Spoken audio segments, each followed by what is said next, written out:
Welcome to Kenton's videos. Enjoy the video. You start by enabling the developer console in Garry's mod. This is mandatory because the console is the only way we'll run commands. Open keyboard settings, toggle Enable Developer Console to Yes, then bind a comfortable key, tilde works well. Once done, restart the game if necessary and press your key to open the console.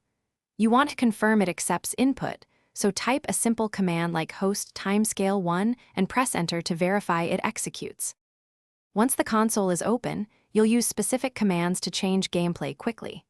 Start with SV Cheats 1 on your local server if you need cheat-only features. Remember, this only works where you have admin control. Next, use give and spawn commands for items, adjust Fisgun settings to manipulate props, and toggle knocklip for movement. You can chain several instructions with a semicolon to run them in sequence, and create aliases for repetitive workflows, so you don't repeat long command strings. To finish, make your changes persistent by placing commands in an auto-exec. CFG inside garrysmod/CFG so they run automatically.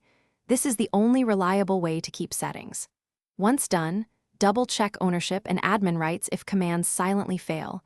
Many issues are simple permission or typo errors. If things go wrong, use con filter text to isolate output and spot errors quickly. This helps you see why a command didn't apply. Make sure to remove SV cheats when finished to restore. Thanks for watching. Consider subscribing if we helped you.